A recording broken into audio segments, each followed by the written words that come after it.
Salut les amis, c'est Ronald Dev. Comment vous allez? J'espère que vous allez très bien. Moi-même, je me porte très bien.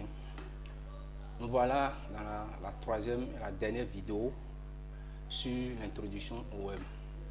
Dans cette vidéo, on va essayer de parler des différents métiers du web, des différents langages utilisés dans chaque côté et comment tout ça fonctionne. Pour commencer, de façon très simple, je vais vous dire qu'il y a des types d'ordinateurs connectés au web.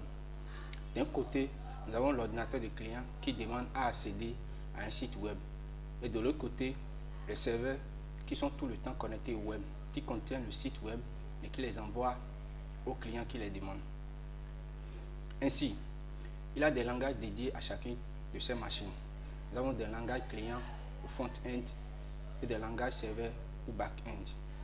Les langages clients s'occupent du contenu du site web, c'est-à-dire comment le site doit s'afficher. Et les langages serveurs s'occupent du comportement du site, c'est-à-dire comment le site doit se comporter. Ils se contentent de générer la page demandée, de vérifier si le client est connecté ou pas. Par exemple, des langages clients permettent de dire affiche la barre de navigation en bleu et en haut du page. Montre-moi la liste déroulante si je clique ici et affiche le fond de ce paragraphe en jaune. Et des langages serveurs, lui, on peut dire si je demande la liste des to-do, il me les envoie et je les obtiens. Maintenant, quel langage pour le côté client et quel langage pour le côté serveur? Pour le côté front-end, c'est-à-dire le côté client, il faut connaître trois langages. Nous avons le HTML, le CSS et le JavaScript.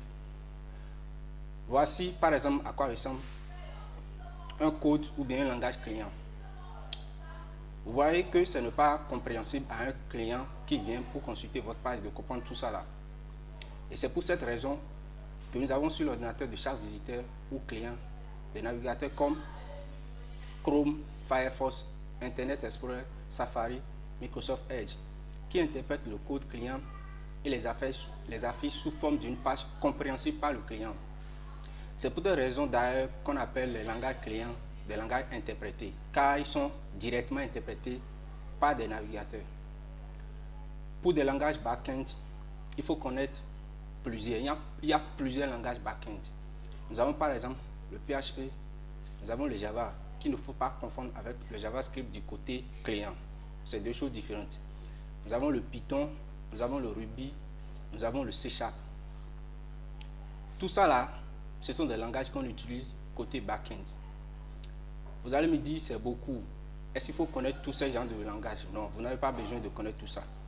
Il s'agit d'en connaître simplement un. Et un seul suffit. D'ailleurs même, il n'y a pas un développeur, même les experts qui connaissent, qui maîtrisent tous ces langages back-end là, du doigt. On essaie de maîtriser un très bien et puis on comprend un peu comment les autres fonctionnent et on se spécialise. C'est comme ça se fonctionne. Voici encore par exemple à quoi ressemble un code en langage serveur. Vous voyez, c'est aussi un peu compliqué. C'est-à-dire, votre client ne peut pas comprendre ce genre de code. Maintenant, tout ça c'est bon. Nous avons des trucs à faire, tout ça là. Avec ça, vous serez capable de coder un site web au complet, de A à Z. Si vous connaissez ce genre de langage. Mais, le problème est que si votre site commence par grossir, le code devient énorme et du coup, vous commencez par se perdre. Et comme il n'y a pas de problème sans solution, les développeurs ont inventé autre chose qui sont les boîtes à outils, tout prêts à utiliser, appelés encore des frameworks. Ce sont des outils tout prêts qui permettent de coder de façon assez rapide et sécurisée. Donc, un gain du temps. Parmi ces frameworks, on peut citer, par exemple, pour le PHP, on peut citer Symfony, Laravel, Zend, etc. Pour le Python, on a le Django. Pour le Ruby, on a Ruby on Rails. Et pour Java, nous avons Java EE. Faisons donc un résumé simple de tout ce que je viens de dire. Je suis un visiteur, je vais aller sur un site.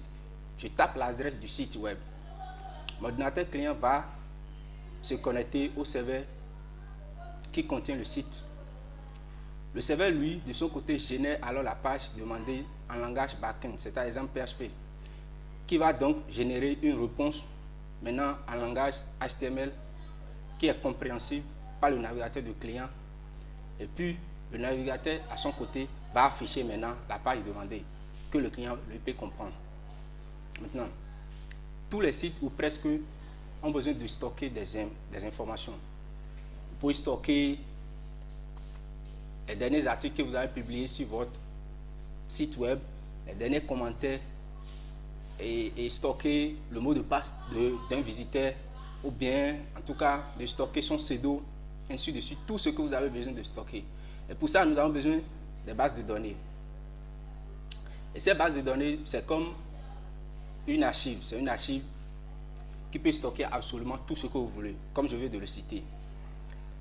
Et puis, nous avons plusieurs logiciels de base de données, comme par exemple, nous avons MySQL, nous avons PostgreSQL, nous avons Oracle, nous avons Server SQL.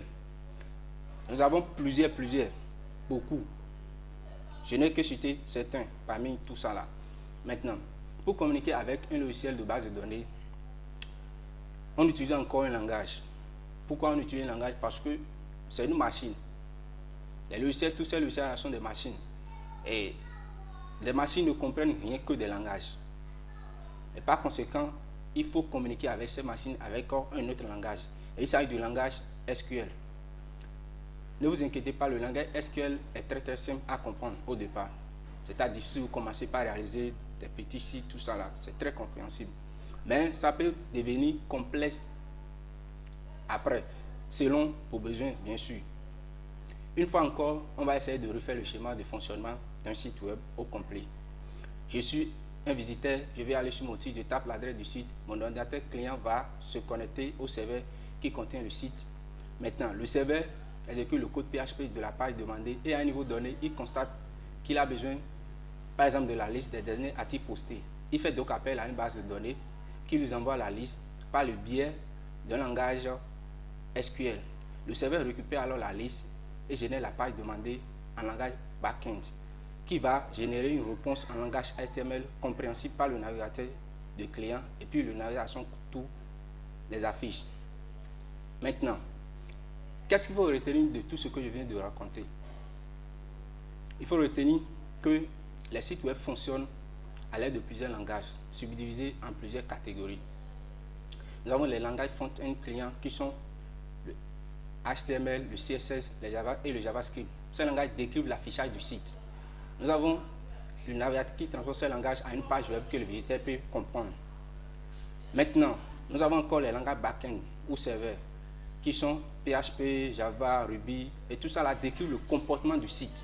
Nous avons de l'autre côté les langages SQL pour communiquer avec une base de données en stockant ou en récupérant les informations. Et après, nous avons les frameworks qui sont des boîtes à outils pour nous aider à coder plus facilement.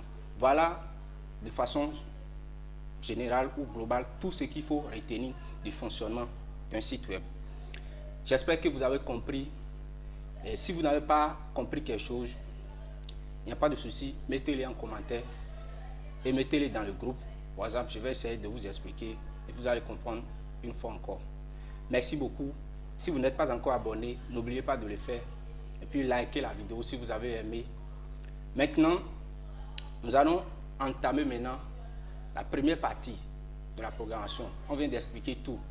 Maintenant, on va entamer le langage HTML, c'est-à-dire la base, le premier langage qu'il faut connaître si vous voulez travailler, si vous codez ou bien travailler, créer des sites web. Il faut connaître ça. On va commencer la formation de ça. On va commencer à partir de la base. Vous allez constater, ce langage, c'est un langage très simple, assez rapide. Donc, très vite, on va finir tout ça là. Vous tous, vous allez comprendre. C'est un langage qui est un langage que tout le monde peut comprendre très rapidement.